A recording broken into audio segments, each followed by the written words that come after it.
If you drive the back roads of Southern America today, you might stumble across an unusual building. It will be old, maybe even 100 years old. One side will have an odd stack of windows that meet the ceiling. On the other side, the windows will be very small, and that building will probably be falling down. There were once more than 5,000 of these buildings across the southern states. They were schools, Rosenwald Schools. For African American students in the rural South in the early 1900s, these school buildings provided an opportunity to receive an education at a time when educational rights did not exist.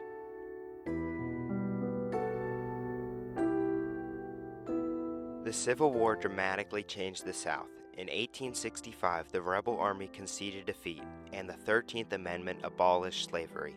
Blacks and whites alike wondered how the new South would operate. For many whites, one thing was certain. Blacks were not equal, and the races should live in separate worlds. This was especially true in education. The question always came, why do African Americans even need an education? They just came out of slavery. They were thought of as less as human beings. So why even waste resources and time educating someone in which the world viewed them as not even capable of learning? Southern lawmakers created laws, called Jim Crow laws, to keep the races separate. Even the Supreme Court in its 1896 ruling on Plessy v. Ferguson agreed separate but equal was okay.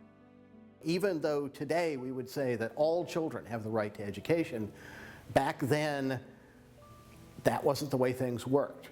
And African Americans took responsibility for their own education, figured out a way to build schools that would create more in terms of equality than the system of rights gave them. In the early 1900s, there was no right to an education, and no right that school spending should be equal for all races.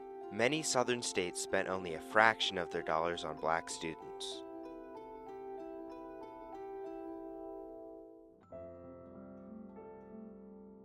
They had used books. They mostly shared books. They mostly shared supplies. It was very limited, so they shared a lot. They were also in crowded rooms. That's why it wasn't really equality when it came to educating all children. They had fewer subject offerings, for example. There was not a physics class in my high school. And my high school was one of the better high schools that African Americans attended, but we didn't have a physics class. Why? Because we didn't have a physics teacher who was certified to teach physics. We had one advanced chemistry class. Well, with 1,800 students in the school, what are your chances of getting in that? You know, fairly slim. The white school across the tracks had all of that. There was a growing base of people who felt it was their responsibility to make sure black children were educated. The most notable was Booker T. Washington, an ex-slave who was emancipated at age 9.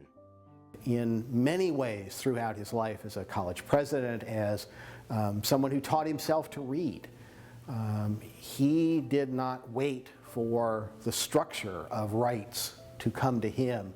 He took responsibility in finding a way to build his own structure of opportunity. As a leader of Alabama's Tuskegee Institute, Washington mastered fundraising for this historically black college.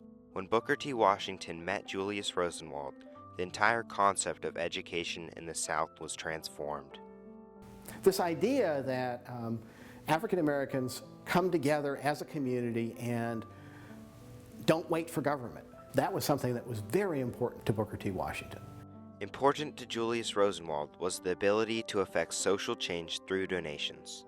Keep in mind that Mr. Rosenwald was the CEO of Sears and Roebuck, which was without any question the largest general merchandising firm in America. Every house had a Sears Roebuck catalog in it. He was the Walmart of his time. Washington conveyed the plight of thousands of African American children growing up in the South without an education. Rosenwald was hooked, but rather than handing money to black communities, the men devised an unusual giving concept, the matching grant. The matching grant put responsibility in the community's hands. He didn't give all the money for the schools. He didn't give the money for supporting the schools. He gave seed money. Black community had to put up money. The white school board had to run it. That bridge building that was inherent in that structure was visionary. There's an old African proverb that it takes a village to raise a child, and it took a community to build a Rosenwald school. Before the Rosenwald program, a few agencies provided schools for African American students in the South.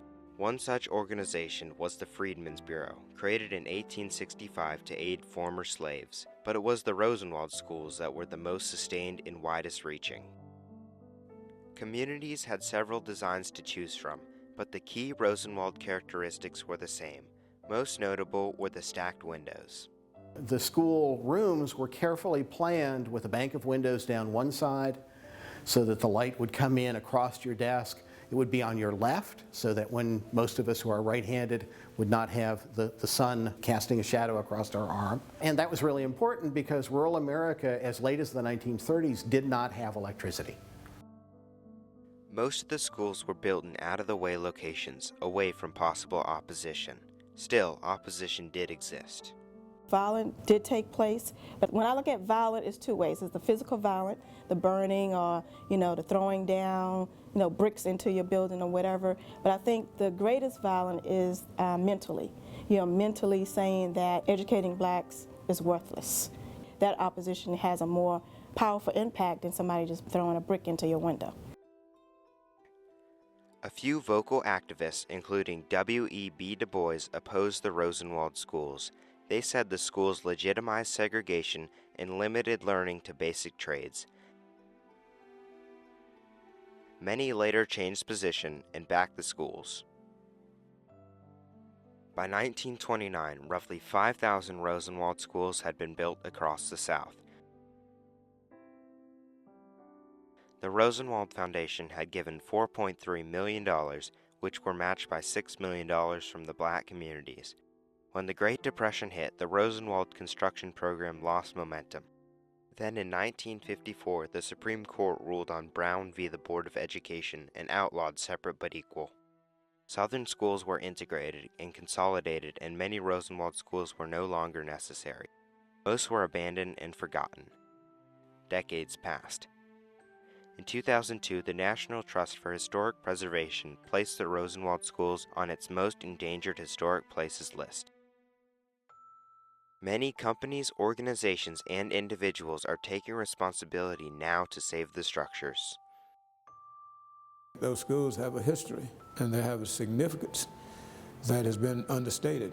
And I think because of that, we should make an effort to ensure that our younger generation understands that wasn't always this way. A lot of people sweated and died for you to get to where you have the opportunities you now have. And some of the vehicles through which they came, the artifacts of those are these old beat-up buildings that you see sitting around nobody's paying attention to. There is no right for history to be preserved, but just as people stepped forward in the early 1900s to give African American students an education, people are now stepping forward to preserve African American history. These schools are being preserved the same way that they were built. Communities are coming together, usually black and white joining hands in some way. And to see the Rosenwald schools preserved is to understand that we have responsibility to create the world we want. I think if people knew better, they would do better, and so you got to keep teaching. And I think that was the mission of the Rosenwald School, to help us to know better.